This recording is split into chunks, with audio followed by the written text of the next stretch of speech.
La raison, c'est une faculté du cerveau humain à être capable de distinguer une affirmation qui est fausse, une affirmation qui est plutôt fausse, une affirmation qui est plutôt vraie, une affirmation qui semble vraiment, vraiment vraisemblable. C'est une capacité de l'esprit humain qui est assez bien partagée et qui est très efficace. On s'en sert tous les jours, même à son insu. L'esprit critique, la pensée critique à proprement parler, il s'agit plutôt d'un attirail d'outils qu'on met à disposition pour pouvoir trancher quand il y a plusieurs hypothèses qui se présentent face à des phénomènes ou à des théories un peu étranges sur lesquelles on voudrait se positionner. Et donc c'est une gamme, c'est un art, certains appellent ça l'art du doute, c'est un ensemble de techniques mises à disposition et qu'on peut enseigner. Et c'est pour ça qu'on parle de pensée critique en termes d'enseignement. On propose des petits outillages simples, faciles, appropriables pour que les gens puissent arriver à faire leur choix en connaissance de cause vis-à-vis de ces hypothèses. La pensée matérialiste, il y a un problème de termes. Très souvent, on pense à l'image du matérialiste comme celui qui aime bien amasser des gains, de l'argent, des matières, quoi, du matériel. Mais c'est pas du tout ça. En philosophie, on appelle matérialiste une position qui dit qu'on ne postule pas des choses qui ne relèvent pas de la matière, que toutes les formes diverses de la matière, que ce soit des ondes, que ce soit des molécules, des choses très concrètes. Et on ne postule pas des entités bizarres comme l'âme ou des choses un peu insaisissables comme les anges, comme les fantômes, comme les esprits. On essaye toujours de se ramener à une lecture matérialiste de la science, on pourrait dire une lecture laïque de la science, parce que si on accepte qu'il y ait des choses qui ne soient pas appréhendables par une investigation scientifique, de fait, si on fait un trou dans cette démarche-là, si on accepte qu'il y a des choses qu'on ne regardera pas sous l'œil scientifique, n'importe quoi d'autre peut se greffer. Si on accepte l'âme, par exemple, on est obligé d'accepter les fantômes, on est obligé d'accepter les ectoplasmes, on est obligé d'accepter les licornes, on est obligé d'accepter tous les animaux fabuleux dont on n'a pas de preuve. À partir du moment où on fait un trou dans cette démarche, c'est un peu fichu. Donc c'est un matérialisme, ça fait un peu savant, mais on dit matérialisme méthodologique. On ne sait pas s'il n'y a pas autre chose ailleurs qui ne soit pas explicable, on ne sait pas s'il n'y a pas des choses qui traînent qu'on ne pourrait pas appréhender, mais dans la démarche, en tout cas, la science, elle est obligée de faire comme ça, de fonctionner sur des choses tangibles qui reposent sur des faits, sur des phénomènes et pas juste sur des vues de l'esprit. Le monde scientifique et le monde de la connaissance scientifique et de la démarche scientifique et le monde des théories un peu étranges s'entrecroisent de plein de manières différentes. Déjà parce qu'elles sont intéressantes, donc elles stimulent toujours l'imaginaire, donc on a toujours envie implicitement, on se dit tiens, pourquoi pas. Et elles s'entremêlent aussi parce que la prétention de départ, elle est de type scientifique. On nous dit mais ça marche. Voilà, ça marche, très bien, on n'a qu'à regarder. Et de deux choses l'une, soit on isole quelque chose d'extraordinaire, et c'est parfait, c'est génial, tout le monde est content, on a une connaissance nouvelle, et c'est déjà arrivé dans l'histoire des sciences qu'on découvre, on doutait de quelque chose, et puis on le vérifie. Et le cas peut-être le plus sympathique à raconter en histoire des sciences, c'est peut-être l'histoire tragique de ce médecin Semmelweis, qui était le seul à réussir à abaisser le taux de fièvre puerpérale chez les femmes qui accouchaient. Dans plein d'hôpitaux, les femmes mouraient en couche, et pas trop chez lui, moins chez lui que chez les autres. Et lui, il s'est dit, tiens, mais en fait, je me rends compte que moi, je me lave les mains à chaque fois avant. Bon, ça fait rire maintenant, mais en 1850, ça faisait pas, l'asepsie, c'était pas connu. Et quand il a proposé ça, personne ne l'a cru. Et il a fallu attendre quelques années pour que les gens reconnaissent qu'en fait, le fait de se laver les mains évitait, en passant d'une parturiente à une autre, de transmettre des germes potentiels de la maladie. Donc en fait, la démarche scientifique est un outil pour éclairer des choses parfois nouvelles. Et donc il faut être, quand quelqu'un vient avec une théorie bizarre, moi j'ai dit bah, bienvenue, venez, on va regarder, vérifions. Soit ça marche si on est content, soit, et c'est la deuxième chose, soit ça marche pas, et il faut le dire. Il faut le dire de manière à ce que les gens puissent se faire une opinion éclairée là-dessus. Après ça, les gens font bien ce qu'ils veulent. S'ils choisissent, par exemple sur la radiesthésie, s'ils regardent le corpus de faits qu'il y a à l'appui de la radiesthésie, et qu'ils se font une opinion éclairée là-dessus, et qu'ils choisissent la radiesthésie, grand bien leur face. C'est leur choix, mais c'est un choix éclairé. On leur a pas menti. Par contre, si on leur amène une information où on a caché tous les aspects un peu négatifs et qu'on leur met que les aspects positifs qui fonctionnent bien, c'est le début de l'escroquerie intellectuelle. Et il faut se battre contre ça. Donc l'idée, c'est de publier, en fait. Publions les résultats. Donc la science s'entremêle avec ça. La science s'entremêle avec ça parce que on peut vérifier ces affirmations-là.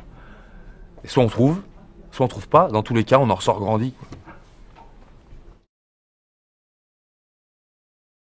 Ça fait à peu près un siècle qu'on essaye de trouver des critères de distinction entre science et pseudoscience, entre médecine et pseudomédecine, entre psychologie et pseudopsychologie. C'est pas aisé de faire ça. Et puis c'est pas parce qu'il y a un critère qui est présent que c'est forcément que la discipline en question, elle est de type pseudoscientifique. Il faut un assortiment de critères. Si on prend le cas par exemple des thérapies, qui est un cas qui est très très répandu, l'adhésion à des thérapies qui sont parfois extraordinaires, parfois complètement incroyables et parfois très très dangereuses. Pour distinguer une médecine d'une pseudo-médecine, les critères, ils sont assez faciles à comprendre. Le premier critère important, c'est quand on nous apporte à la place des preuves, on nous apporte tout un tas de témoignages. Ça, c'est un piège. Vous savez, c'est quand on voit des publicités où il y a marqué témoignage de Madame L. Ah oui, je suis très contente. Ou Monsieur Z. Ah oui, oui, c'était très très bien. Voilà. Déjà, on peut trier les témoignages. On peut aussi s'exposer soi-même qu'à des témoignages qui sont bons. Quand on nous parle d'un guérisseur, par exemple, c'est très rare qu'on nous dise oh là là, je connais un guérisseur, il est très nul. C'est rarement qu'on nous dit ça. On nous dit toujours ah, je connais un guérisseur, il est très bien. Donc, on n'entend parler que de cas comme ça qui sont positifs. Et donc, les témoignages font pas office de preuve. Donc ça, c'est un premier biais important à noter. Et s'il n'y a pas de preuve et avec des témoignages, c'est déjà un critère de pseudoscience. Ensuite, il y a un deuxième critère, c'est l'exotisme.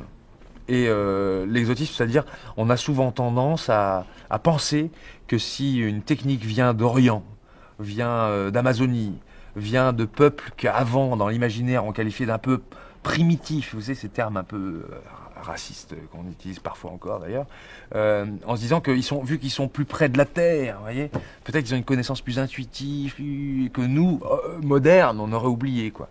Et donc, plus ça vient de Chine, plus ça vient des Philippines, plus ça vient d'un Orient fantasmé, quoi. Donc un peu raciste, mine de rien. Plus ça vient d'Amazonie ou des Indiens d'Amérique, plus ça aura une couleur un peu particulière, un peu un retour dans l'histoire. Et ça amène un des troisièmes critères qui est celui de l'historicité. Très souvent on nous dit mais ces techniques-là, elles fonctionnent parce que ça fait très longtemps qu'on s'en sert.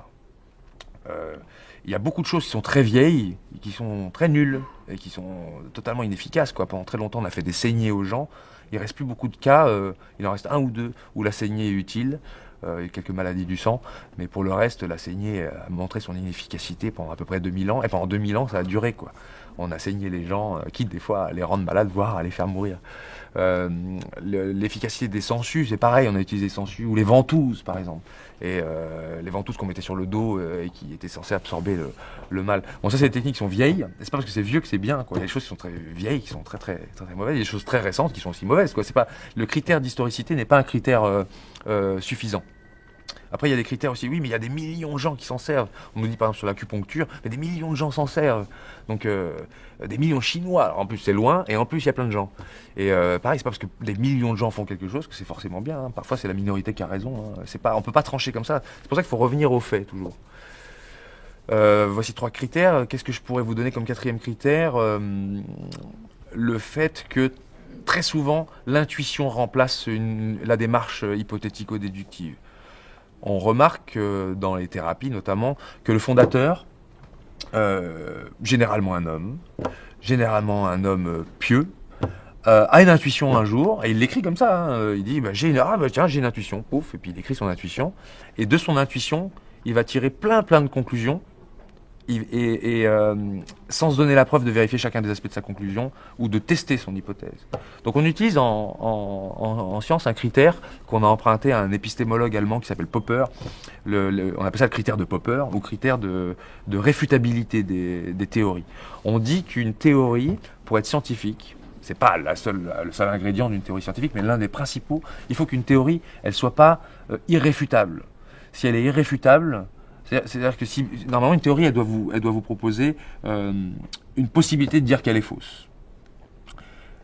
Si vous défendez la théorie de la gravitation, par exemple, vous dites tiens, la théorie de la gravitation, on considère qu'elle est vraie jusqu'au jour où vous prendrez un caillou, et puis au lieu de tomber, il se mettra à monter. Là, on dira ah tiens, il y a un phénomène qui rentre pas dans la théorie, donc il faut que je revoie la théorie. Soit il faut que je la bricole, soit il faut qu'on en change complètement parce que ça n'explique plus tout à fait les phénomènes qu'on voit arriver.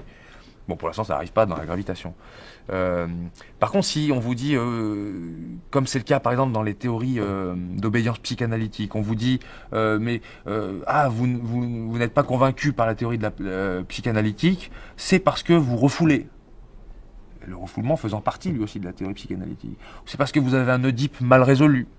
C'est encore partie de la théorie psychanalytique. C'est parce que vous faites un déni, etc., etc. En gros, même quand vous avez des faits qui peuvent venir à l'encontre de la théorie, on vous ramène dedans. Je donne l'exemple de la psychanalyse, parce que c'est l'exemple que donnait Popper en 1940. C'est l'exemple qu'il a pris pour montrer ce critère. Donc si une théorie contient elle-même sa propre réfutation, c'est mal parti. C'est ce qui se passe aussi quand on fait des stages de coaching et de développement personnel, où on vous dit, ou dans certaines sectes, même dans certaines dérives sectaires graves, comme celle de Shoko Asahara, qui a donné la secte Aum Vérité Suprême, qui est assez célèbre pour avoir organisé du gaz sarin dans le métro à Tokyo en 1995. Il disait à ses adeptes, travaillez, vous arriverez un jour à l'éviter. C'est-à-dire flotter dans les airs et tout. Donc il y avait des stages d'entraînement, c'est absolument tragique les stages d'entraînement qu'ils faisaient. Et quand ils réussissaient pas, ce qui était le cas de 100% des adeptes qui étaient là, on leur disait mais c'est parce que t'as pas assez travaillé. Et hop, on vous réincorpore encore dans la théorie. Donc on peut pas montrer que la théorie de Shoko Asahara est fausse parce qu'elle est irréfutable en soi. Donc là, en général, en science, on appelle plus ça une théorie. On appelle ça un scénario, quelque chose de figé, qui bouge plus.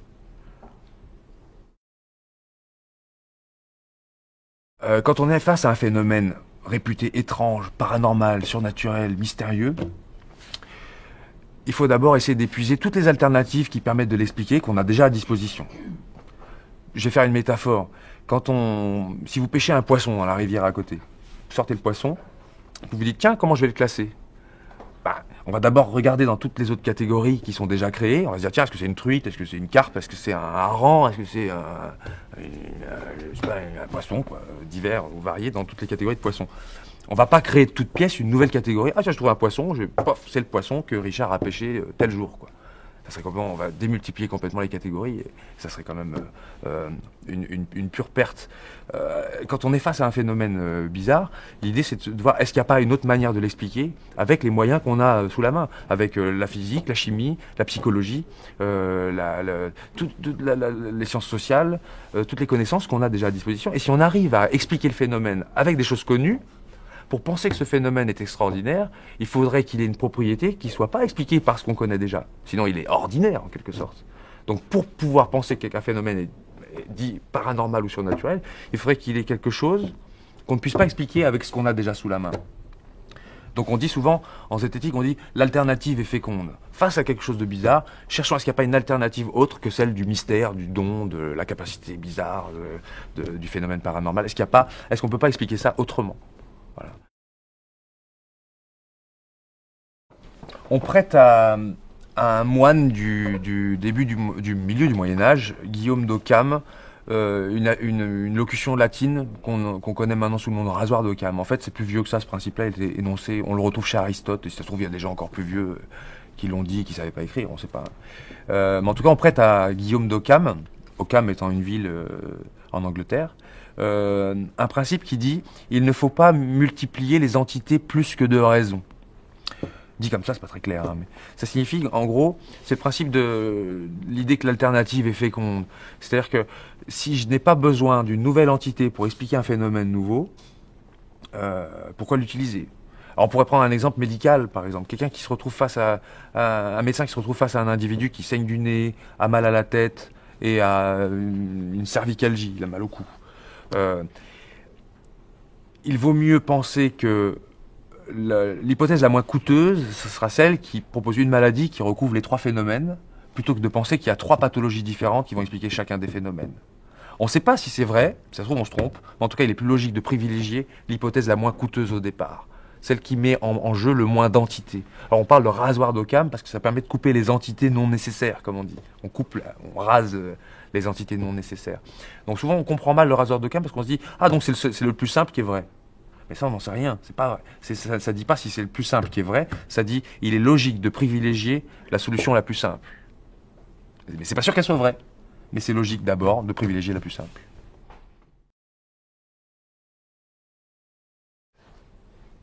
La démarche critique, la pensée critique, tous ces outils-là sont des outils absolument remarquables pour passer derrière le paravent des idées reçues sur les questions sociales, et politiques ou économiques.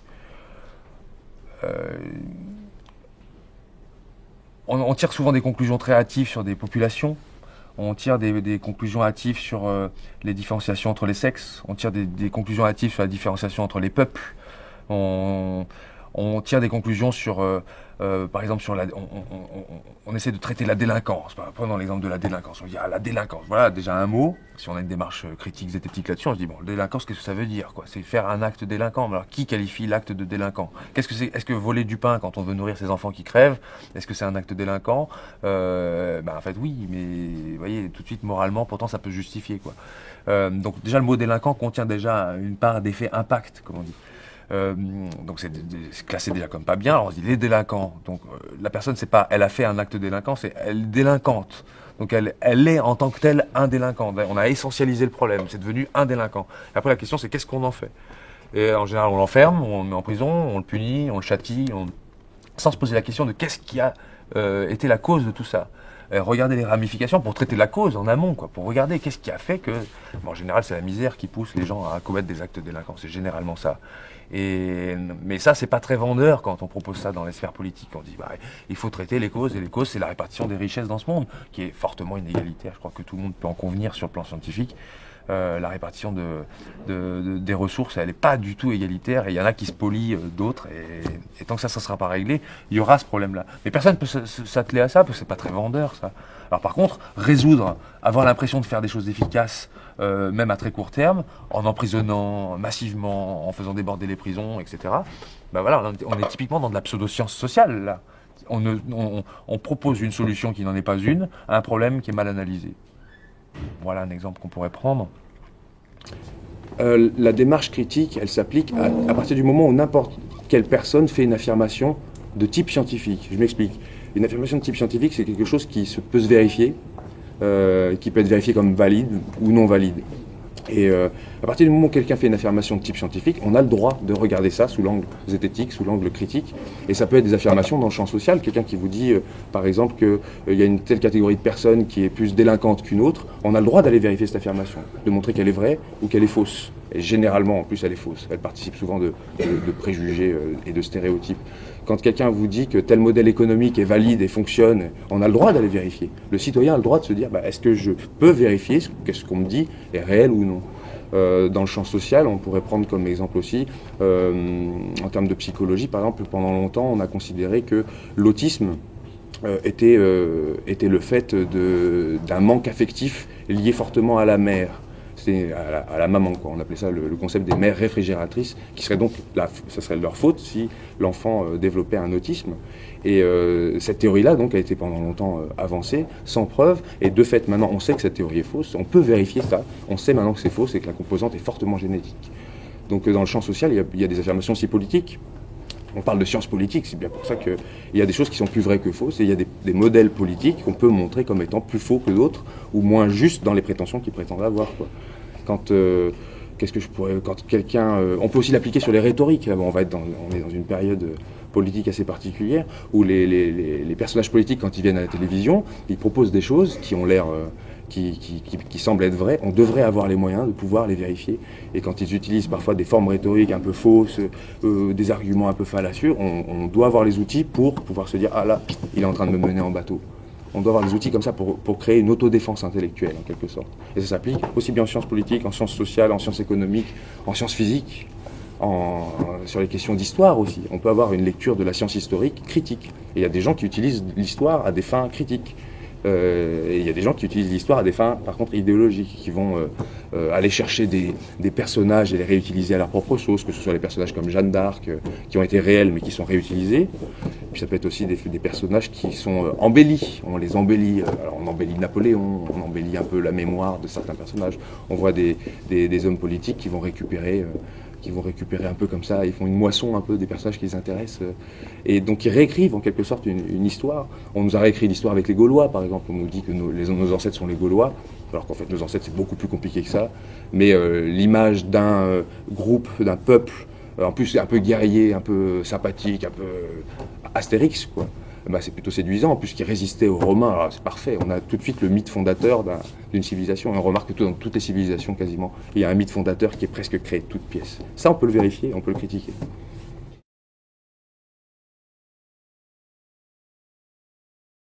Notre témoignage ne peut pas servir de preuve, en fait. Il faut qu'il soit au moins recoupé plusieurs fois et qu'on ait bien fait. Et puis, il faut les prendre très rapidement, les témoignages. Parce que ça s'évapore avec le temps et on a tendance à reconstruire ensuite les souvenirs que l'on a en se replaçant dans la scène et très souvent de manière, en plus, avantageuse pour nous, souvent. C'est pour ça que les souvenirs d'enfance sont souvent un peu mieux dans notre esprit que ce qu'ils ne sont en réalité. On a tendance à réécrire un peu notre histoire. Donc notre cerveau recompose, notre cerveau trie, notre cerveau recompose, et ce qui reste à la fin, c'est pas toujours tout à fait exact par rapport à ce qui s'est réellement passé sur la scène. Qu'est-ce qu'on peut en déduire de notre vision du monde, notamment sur le plan sociopolitique? Sur le plan sociopolitique, on fait un peu le même genre de tri. On aura tendance à trier les cas qui vont dans le sens de ce qu'on aime bien. On appelle ça la validation subjective. C'est un phénomène de psychologie qui porte un nom un peu générique. Comme ça, la validation subjective, on aura tendance à ne chercher que les cas qui vont dans le sens de ce qu'on aime bien. Si vous aimez bien une technique kinésithérapique, par exemple, vous aimez bien, voilà, vous avez tendance à valider tous les cas de gens qui vous diront que cette technique, elle est bien. On n'ira pas chercher la contradiction. Notre cerveau ne va pas chercher la contradiction. Il y en a qui appellent ça aussi le biais de confirmation. On aime bien chercher la confirmation aux choses auxquelles on croit. Donc ça marche pour quand on adhère à une théorie comme ça, mais ça marche aussi dans le champ sociopolitique. On a tendance à, quand on est par exemple de gauche, on a tendance à écouter les arguments de gauche, à pas trop écouter les arguments de droite, à lire que de la presse de gauche. Ça, c'est un autre phénomène qu'on appelle l'exposition sélective. On a tendance à ne lire que les choses qui confirme ce à quoi on adhère, quoi. Et ça mène à des fois on n'est pas tellement ouvert aux autres théories, on n'est pas ouvert aux autres hypothèses, et parfois ça crée des stéréotypes. Typiquement, si vous avez rencontré, je veux dire, tout le monde a un avis sur les Tibétains, par exemple, mais personne n'en a jamais rencontré. Il suffit de rencontrer un Chinois pas sympa, puis on se dit tiens, les Chinois sont pas très sympas. Ou qui n'a pas un collègue qui est rentré d'un voyage et qui vous dit oh là là, en Thaïlande, ils sont sympas. Mais on se rend pas compte qu'en fait, les Thaïlandais qu'on a rencontrés sur place, déjà, généralement, c'est dans un contexte de tourisme, donc ils ont tout intérêt à être sympas parce que on vient avec notre pouvoir d'achat. Et il y a un tri, quoi. On n'a jamais été discuté avec. Et puis, comment tirer une généralité à partir de 4 ou 5 personnes qu'on a rencontrées et dont en plus on parle pas la langue.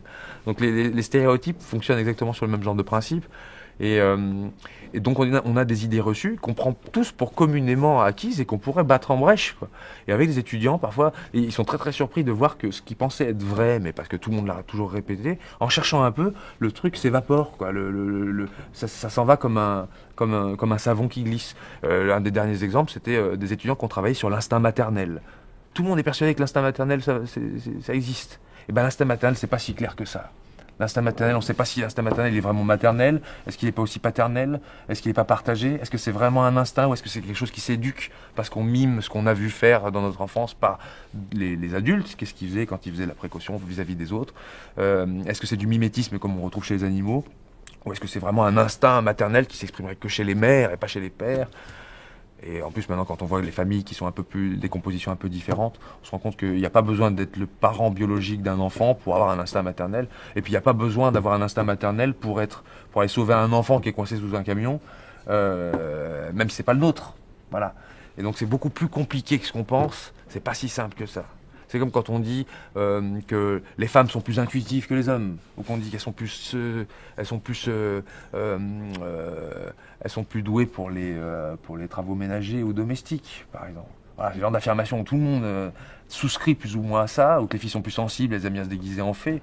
Parfois, il faut remonter un peu derrière ça et se rendre compte qu'il y a une construction sociale qui est à l'œuvre, notamment le fait que il suffit de rentrer dans un magasin de jouets pour se rendre compte que la construction sociale commence très très tôt. Et c'est ça qu'on peut regarder. Ne pas se baser sur les idées reçues qu'on a de manière générale sur la société, sur les groupes sociaux, les préjugés raciaux, ce genre de choses. Essayer de remonter aux sources, quoi. On nous dit toujours que les Noirs courent vite. Est-ce qu'ils courent réellement plus vite que... Qui va vérifier que les Noirs courent plus vite? C'est parce que juste on regarde que les meilleurs sprinteurs au monde en ce moment sont Noirs qu'on conclut que les Noirs courent vite. Est-ce qu'il faudrait conclure aussi que les Noirs skient pas? Parce qu'on n'en voit pas beaucoup sur les podiums de ski. On voit bien qu'il y a d'autres paramètres qui sont en jeu. c'est pas sur le Kilimandjaro qu'on peut faire du ski, ni sur le Piton de la Fournaise, quoi. Donc il y a d'autres choses qui se jouent et puis voilà, c'est souvent multiparamétré, c'est plus complexe. Le monde est finalement plus complexe et plus beau et plus multiparamétré que ce qu'on pourrait penser. Il faut bien comprendre une chose, c'est qu'un individu, c'est quelqu'un d'assez composite. Et on peut avoir une démarche tout à fait rationnelle dans le cadre de notre travail, dans notre labo, dans ce qu'on fait, quand on fait un choix de tapisserie, on peut faire des choix tout à fait rationnels ou éclairés en fonction des critères qu'on a choisis.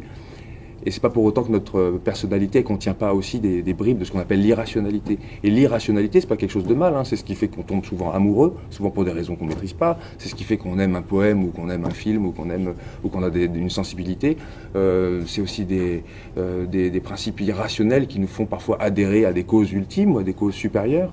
Et c'est pas mal en soi, ça c'est pas un problème. Et souvent ça cohabite avec une démarche scientifique qu'on a tous plus ou moins quand on veut sortir d'une pièce, on choisit de passer par la porte. C'est une démarche hypothético-déductive qui nous a mené à choisir de passer par la porte plutôt que d'essayer de passer à travers le mur. On sait d'expérience que de passer à travers un mur, ça marche pas très bien. Et donc on a souvent tendance à se dire, bon, il y a des individus rationnels, puis il y a des individus qui sont plutôt irrationnels. Mais c'est pas tout à fait vrai, hein. On est tous un peu irrationnels à certains moments. Quand on voit les probabilités qu'il y a à gagner au loto, on pourrait se demander, mais quel est l'intérêt de jouer au loto, à part vouloir payer un impôt indirect en plus? Il n'y a pas vraiment de raison. D'ailleurs, c'était une très très bonne idée pour l'État de lancer la loterie nationale. Ça leur permet de faire un gain assez monstrueux. Alors pourquoi on se soumet à ça, en fait? Vu que la probabilité est super faible de gagner, pourquoi on se soumet à ça? En plus, les gens commencent à avoir cette notion de probabilité. Ils savent bien qu'ils ont peu de chances de gagner. Si on veut comprendre ce phénomène, je crois qu'il faut faire une analyse un peu plus sociale de la problématique. Pour beaucoup de gens, il semble que le moteur essentiel, ce soit l'idée que c'est peut-être la seule possibilité qu'ils ont un jour de devenir riches, tout simplement. Autant la prendre, puisque c'est la seule qu'ils ont. Pour beaucoup de gens qui jouent, ils vont pas reprendre des études, ils vont pas changer de classe sociale, ils vont pas créer une entreprise qui d'un seul coup va faire une start-up énorme qui va générer plein d'argent. Donc ils se disent, bon, est-ce que j'ai beaucoup d'autres solutions? Autant tenter celle-ci. Finalement, c'est pas si coûteux par rapport au rêve que ça me donne, quand bien même je l'aurai jamais. On paye cette part de rêve, mais de la même façon que parfois on paye une part de rêve en achetant un voyage sur la base d'une simple publicité, hein. La publicité, c'est le même principe, hein. On paye une part de rêve, quoi. Et c'est pas idiot, quoi, de jouer au loto. C'est pas idiot.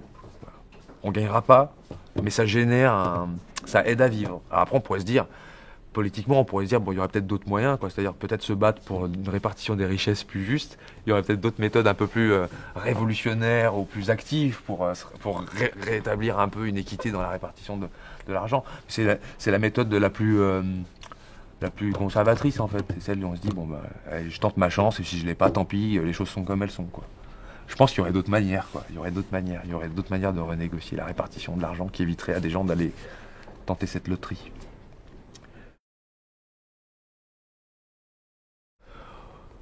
Sur l'expérience du Monty Hall, ce qu'on peut tirer, c'est que notre intuition, là encore une fois, n'est pas très bonne guide et qu'on a des intuitions de type statistique qui sont souvent fausses. On a souvent tendance à penser que des choses qui ont une petite probabilité ont une plus grande probabilité que ce qu'elles ont réellement. On amplifie les petites probas, on diminue les grandes probas, on a tendance à mal apprécier les processus de choix. Alors dans le cas du Monty Hall, par exemple, on a l'impression que ça changera rien qu'on nous donne ou pas une porte. Et en fait, si, ça change quelque chose et on augmente sa chance en changeant de sujet. Et c'est complètement contre-intuitif. Donc ça nécessite un travail, mais c'est un travail qui est pas très très coûteux en fait.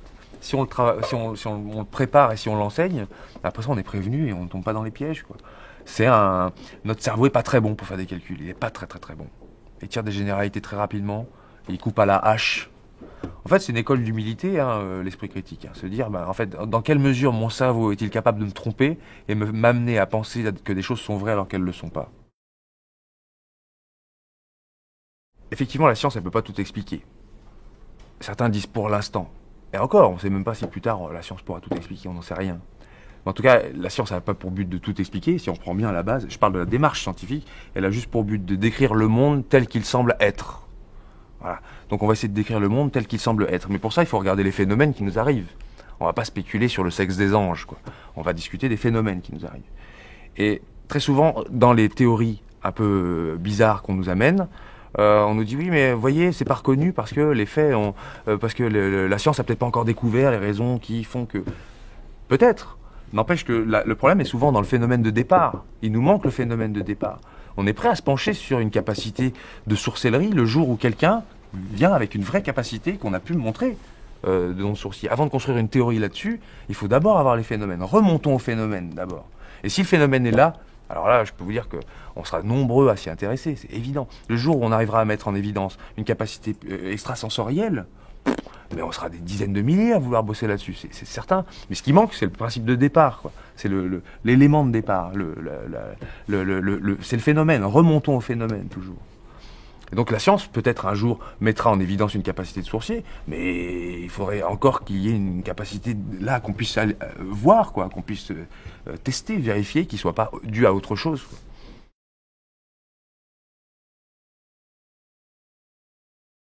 La démarche la plus saine vis-à-vis de sollicitations de ce genre, c'est d'abord de se dire, bon, qu'est-ce qu'on me donne comme élément pour me convaincre que ça fonctionne vraiment?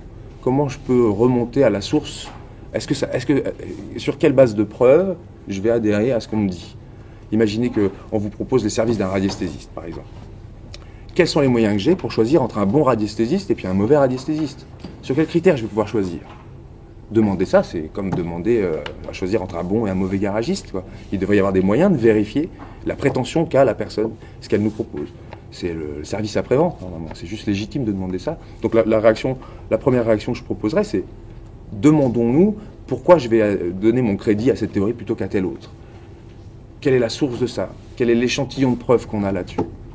Et quels sont les moyens que je peux avoir pour distinguer entre un bon, quelqu'un d'efficace, et quelqu'un de moins bon, quelqu'un de moins efficace? Et là-dedans, on est déjà dans une démarche scientifique.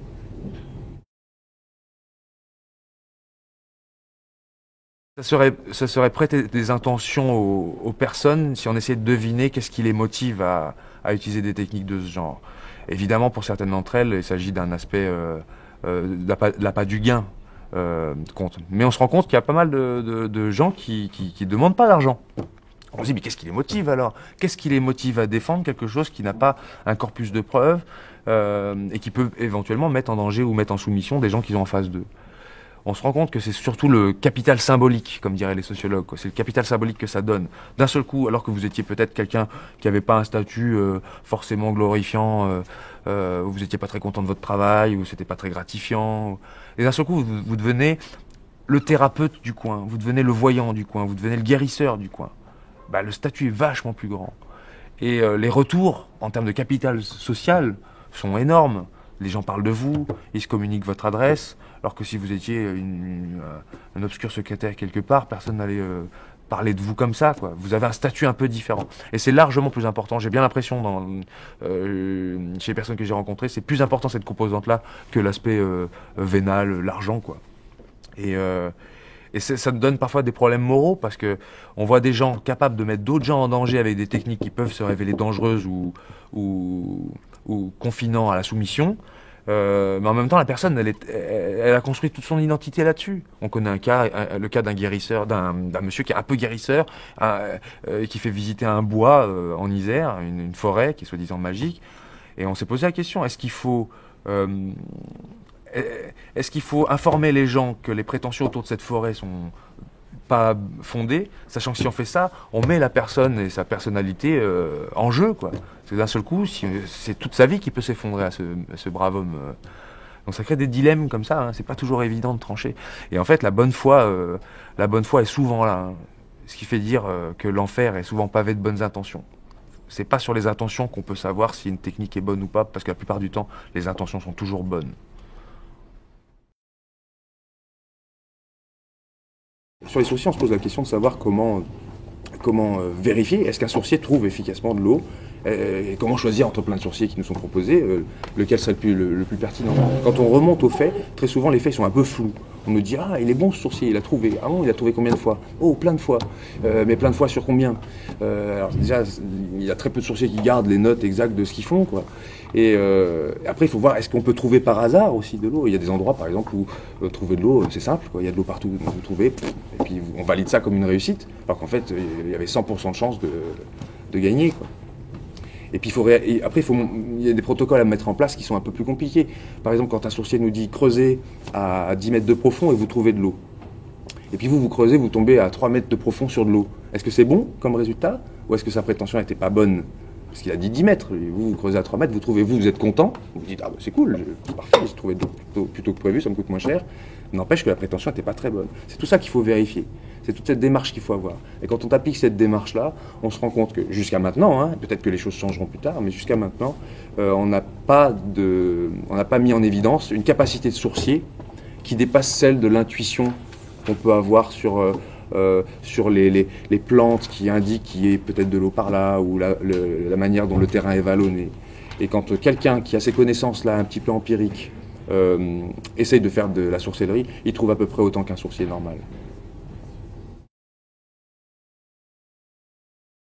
Il s'agit d'une idée reçue, d'une idée assez répandue, reçue, qui nous dit que notre cerveau serait capable de facultés extraordinaires qu'on n'aurait pas encore explorées ou qu'on aurait perdues, ou que la société moderne nous aurait effacées, plus ou moins, et qu'il suffirait de faire un travail assez approfondi sur nous pour se les réapproprier, pour les faire renaître, pour les faire réémerger.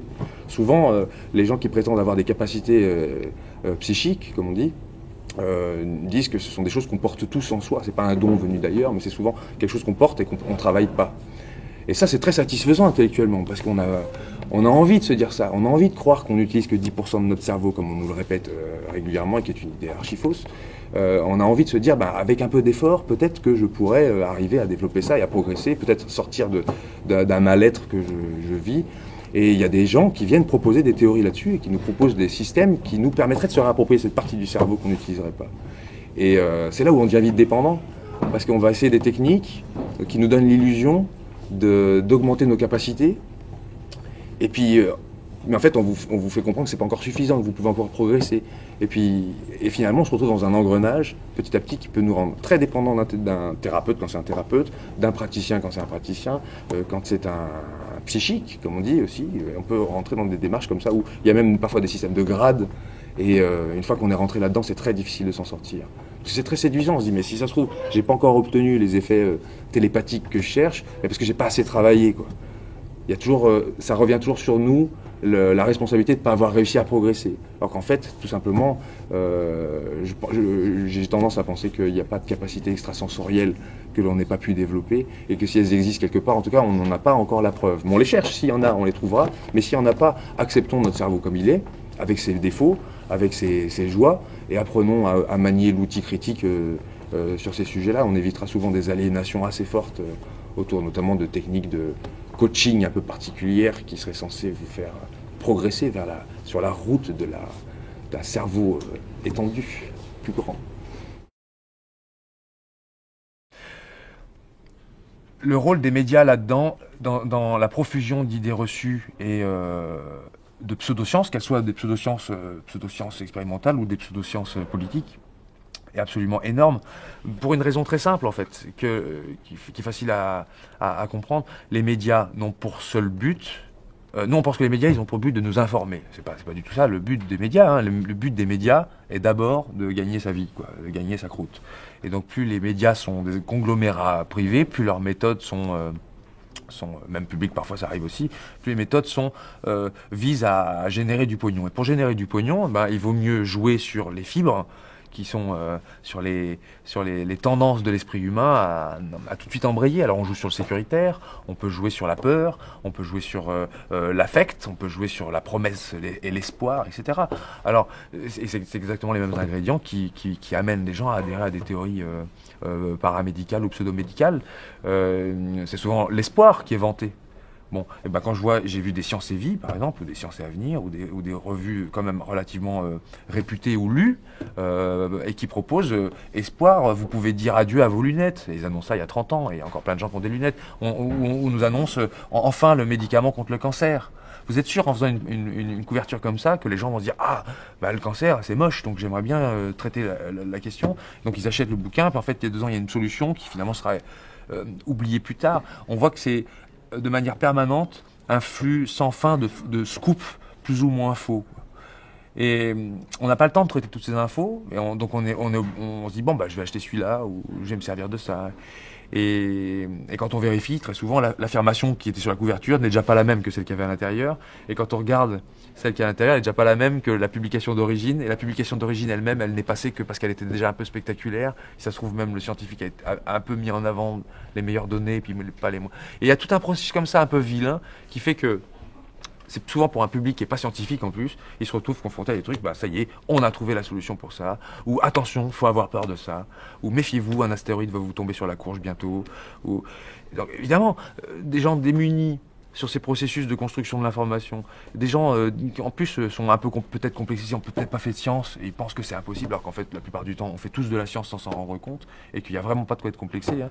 Mais ils disent bon bah alors je vais les croire, puisque c'est quand même une revue de science qui me dit ça, donc je vais les croire, donc je vais m'inquiéter. Et donc les gens qu'on inquiète, en général, leurs réactions, elles sont vite pas très très fines, quoi. Et on embraye, quoi. Donc c'est comme ça aussi que dans les sphères politiques, on joue sur sécuritaire à mort. Comme ça, on est sûr que les gens vont tout de suite embrayer de la même façon. Et alors on se dit des fois, oui, mais les médias, ils n'ont pas une pensée homogène. Non, mais en fait, c'est les ressorts qui stimulent l'esprit humain, ils sont pas très nombreux, donc ils jouent tous à peu près sur la même chose. Un jour, une boîte de production me contacte et me dit, voilà, on a un phénomène qui nous est relaté, l'histoire d'entités extraterrestres qui viendraient, qui auraient violé une personne, voilà, pendant la nuit. Bon, histoire que je connaissais, histoire qui a fait l'objet de bouquins, qui est connue depuis une trentaine d'années, etc., etc. Elle me dit, voilà, est-ce que vous avez connaissance de cas comme ça? Est-ce que vous avez une alternative explicative à ce phénomène-là?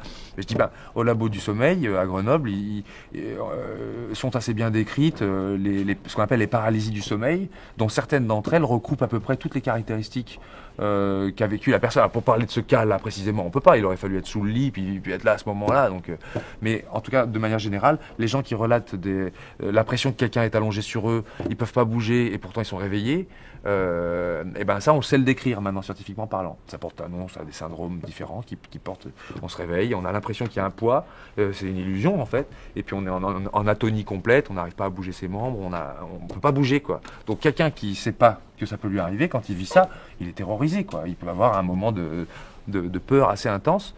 Et alors j'explique ça aux journalistes, et le journaliste il me dit ah oui mais là si je dis ça, moi dans mon reportage je coule le sujet. Je dis comment vous coulez le sujet? Il dit oui, après c'est fini, il y a plus, si on arrive à expliquer ça comme ça, il n'y a plus de paranormal, quoi. Je dis ouais, mais vous avez quand même un devoir d'informer les gens qui sont en souffrance par rapport à ça. C'est-à-dire que c'est quand même plus joyeux de se dire tiens, j'ai eu une paralysie du sommeil comme à peu près une personne sur 6 ou 7 dans ce bas monde, au moins une fois dans sa vie vivra ça. C'est plutôt rassurant de savoir ça plutôt que de se dire que c'est peut-être un extraterrestre qui vient me violer la nuit, quoi. C'est quand même important de le dire aux gens pour qu'ils soient pas, qu'ils puissent. Puis s'ils veulent vraiment croire à l'extraterrestre, c'est leur problème après. Au moins ils ont des alternatives. Le type il m'a dit ah ouais mais moi ça m'ennuie, ça tue mon sujet. Salut. Voilà. Et donc l'info est pas passée. L'info n'est pas passée. Et pourtant, il en va de la... C'est presque de la santé publique, parfois, ce genre d'informations. Il faudrait les donner, quoi. Et là, le rôle des médias est assez sournois. Alors, je parle même pas des cas où les médias sont complètement instrumentalisés pour mettre en scène des départs pour la guerre, par exemple. Des exemples de faux, où là vraiment ce sont des faux de type scientifique, hein. On peut prendre l'exemple du rapport de Tony Blair sur les armes de destruction massive en 2003-2004, où a été plagié un dossier d'étudiant, enfin, une histoire complètement minable. Dans les années 90, en 1990, peut-être vous connaissez l'affaire Naïra, l'histoire de cette jeune koweïtienne qui était venue témoigner devant une commission au Congrès états-unien pour pour expliquer que les Koweïtiens qui venaient d'être envahis par les Irakiens avaient été témoins de soldats irakiens qui enlevaient les bébés des couveuses et les jetaient par terre. Et donc elle témoigne en larmes, la jeune fille, elle s'appelait Naïra, elle explique ça, elle a 20 ans, quoi. Elle dit qu'elle est infirmière, qu'elle a fait ça, et qu'elle a vu ça, et que c'était horrible, et que vraiment les Irakiens sont des monstres, etc. etc. Et il a suffi d'une petite enquête. Alors ça suffit pour émouvoir toute la population états-unienne qui pourtant n'était pas très chaude pour retourner partir en guerre, surtout après le Vietnam, tout ça. Bon, ils n'avaient pas tellement envie. Et là, tout le monde embraye, tout le monde dit c'est inadmissible, c'est sordide, c'est affreux. George Bush Senior qui vient, qui dit c'est inadmissible, regardez Naïra, c'est inadmissible, il faut aller en guerre, tout le monde part en guerre. Voilà.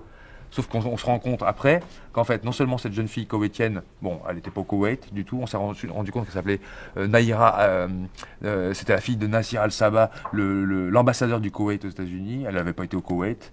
C'était une histoire complètement bidonnée, inventée de toutes pièces par une boîte de marketing médiatique qui s'appelle Hill & Knowlton. Et donc pour 14 millions de dollars, vous pouviez vous payer une fausse information de toutes pièces qui permettait de déclencher la guerre en Irak.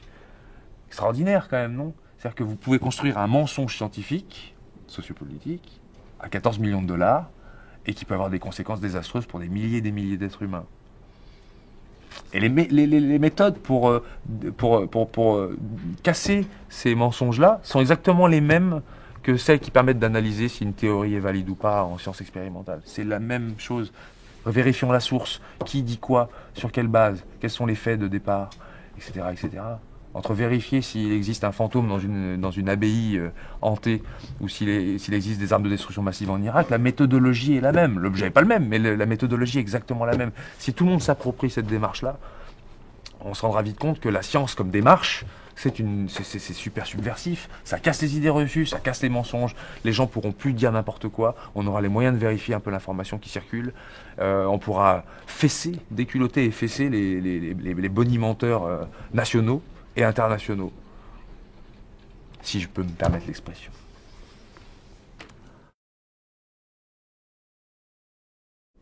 Les croyances en ces phénomènes-là sont pas du tout liées à une question d'instruction.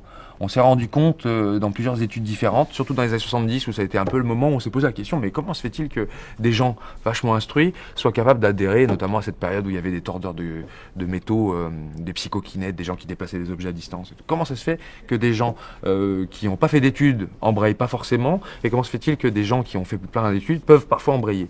Et c'est là on s'est rendu compte que la différence entre science et pseudo-science, elle méritait d'être enseignée parce qu'en fait, elle n'était pas contenue dans l'enseignement basique des individus. Et il y a eu quelques tests qui ont été faits par des sociologues sur, en fonction de la période, de la quantité de contenu scientifique qu'on a absorbé dans le cours de son éducation, est-ce qu'il y avait une tendance à moins adhérer ou plus adhérer à des théories bizarres. Et en fait, c'est pas très clair, mais on voit que c'est pas les gens qui ont fait le plus d'études qui ont le plus tendance à adhérer à des techniques bizarres, mais c'est pas non plus ceux qui en ont fait le moins. Il y a une sorte ça fait un peu une cloche, quoi. Vous avez Et par contre, il y a des catégories socio-professionnelles qui semblent être plus représentées, quoi. Si j'en crois les études de Bois et Michelat aux alentours des années 2000, il semble qu'il y ait des professions comme ça qui soient un peu plus enclines à adhérer à des techniques que d'autres. Et il y a des hypothèses là-dessus. Mais elles sont sous forme d'hypothèses. Donc une hypothèse, ça mérite d'être démontré. Je lance ça en l'air. Il semble que ce soit les catégories socio-professionnelles qui sont un peu en souffrance vis-à-vis de leur statut, qui ont tendance à aller chercher un autre domaine d'expertise, assez facilement appropriable.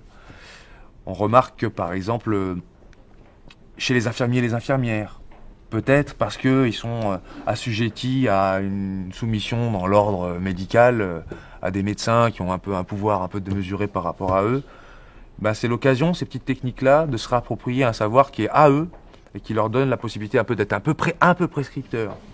On voit que chez les instituts aussi, surtout chez les instituts qui... il y a des instituts qui sont très bien là où ils sont et ils sont très contents de faire ce qu'ils font, qui est un métier absolument merveilleux d'ailleurs, mais il y a des instituts qui sont déçus de ne pas avoir réussi à passer un certificat qui leur permettait d'être enseignants supérieurs ou enseignants du secondaire, et le vivent mal.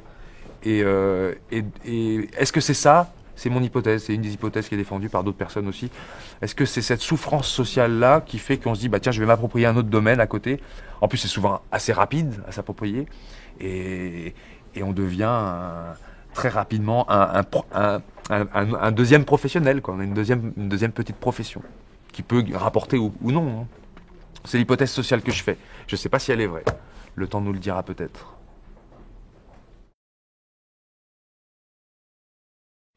Il y a un biais de raisonnement qui est assez courant et qui est très sournois, qui porte plusieurs noms, mais nous on l'appelle très, très régulièrement le raisonnement panglossien. Du nom de Pangloss, ce personnage du livre Candide de Voltaire, personnage qui était prof alors si je me rappelle bien, de métaphysico, cosmo, théologico-niglologie, je crois bien. Il enseignait à Candide une mode d'appréciation du monde, qui était assez particulier. Il disait, tu sais, tout ce qui t'arrive, c'est bien, tu vois, en soi. Le monde tel qu'il est le meilleur des mondes possibles. Madame la baronne est la meilleure des baronnes possibles. Et tu vois, je donne pas l'exemple exact, mais en gros, tu t'es cassé la figure là, mais c'est bien, ça t'a permis de voir le sol de très près, puis tu sais que la prochaine fois comme ça tu pourras éviter la même chose. En fait, c'est tout ce qui arrive est bien, tout ce qui arrive est fondamentalement bien. On désigne, nous, derrière le raisonnement panglossien, un biais c'est facile à illustrer avec vous imaginez un tireur à l'arc qui ferme les yeux, qui tire sa flèche, elle part se planter dans un arbre et après coup va dessiner la cible autour de sa flèche, voyez, et il va dire regardez, je suis vachement fort, quoi. En fait, c'est un raisonnement, on raisonne à rebours vers une cause possible. Exemple.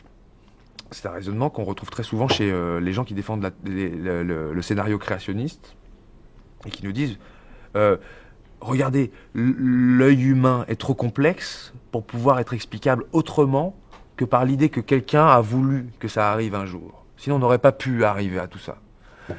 Les gens vous disent le panda est tellement extraordinaire, tellement bizarre dans son milieu, que c'est. En plus, il a un estomac bizarre, il a des doigts bizarres, il mange des feuilles bizarres, il est tout bizarre. Bon, comment expliquer qu'il soit là? Il faut bien qu'il y ait eu quelque chose, soit une volonté programmante, soit un dessein intelligent, une vision cosmique qui a poussé à ça, soit un dieu qui permettrait Et c'est des raisonnements comme ça où à rebrousse-poil, on tient ce discours-là. Le problème, c'est que ce discours-là, en fait, c'est un raisonnement après coup, où on peut se dire, l'humain, regardez, l'humain est la pyramide de l'évolution, c'est nous qui sommes en haut, tout a conspiré pour qu'on arrive à ça. Mais en fait, si on raisonne comme ça, le ver de terre, il peut faire la même déduction. On peut dire, regardez, en 2012, moi, le ver de terre, je suis là, hein, et tout a conspiré pour qu'on arrive à moi. Et puis la laitue pour avoir le même argument, le panda aussi. Et en fait, c'est un raisonnement en fait qui pourrait être appliqué par tout le monde. C'est un peu ce qu'on retrouve dans le loto quand on gagne, on a tendance à se dire oh là j'ai eu de la chance, ou j'ai mis les bons numéros, on se dit j'ai fait quelque chose de bien qui m'a permis de mériter ça, quoi. Vous voyez ? Alors qu'en fait la probabilité que quelqu'un gagne n'était pas faible, c'était le fait qu'elle tombe sur nous qui était faible. Donc à la fin quelqu'un allait gagner et de toute façon il allait tenir ce discours-là. Donc c'est les gagnants qui parlent en fait. Les gagnants disent bah oui, j'ai beaucoup de mérite, oui, voilà. Et en fait on raisonne à rebours comme ça. C'est un travers qui arrive très très souvent. Le cold reading, c'est une méthode, lecture à froid, on appelle ça aussi. C'est une méthode qui est assez facile à s'approprier et qui donne l'impression qu'on est capable de dire des choses sur les individus quand on les a en face de nous. Et il y a plusieurs particularités à cette technique-là qui vraiment nous convaincraient que la personne en face de nous, elle est en train de lire en nous, elle est en train de nous donner des informations sur nous. Alors, il y a plusieurs techniques. Il y a des techniques du type faire des phrases floues avec des descriptions un peu positives de vous, mais suffisamment floues pour que tout le monde puisse se reconnaître dedans. C'est ce qu'on appelle l'effet Forer en psychologie. Alors un exemple de phrase floue, par exemple, c'est vous avez un comportement fort, mais de temps en temps vous doutez. Ça, c'est tout le monde, quoi. C'est vous, c'est moi, c'est à peu près tout le monde. Ou vous aimez les relations sincères.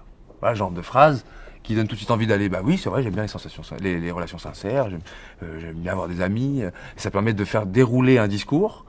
Après, dans lequel on peut aller piocher encore des éléments qui peuvent encore nous donner et qu'on peut resservir plus tard et qui nous donnent l'impression qu'on commence à cerner la personne à son insu, quoi. Et ça donne une vraie impression forte de lecture en nous. On a l'impression que la personne elle lit en nous, alors qu'en fait la plupart des infos, c'est notre réaction à des phrases un peu creuses qui créent la réaction. Il y a des techniques dites aussi du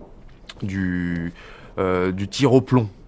balancer des petits plombs un petit peu nébuleux, il y en aura bien un qui touchera sa cible. C'est un peu l'image qu'on utilise. Vous faites des phrases un peu bizarres comme n'auriez-vous pas un rapport avec l'eau ou avec la mer?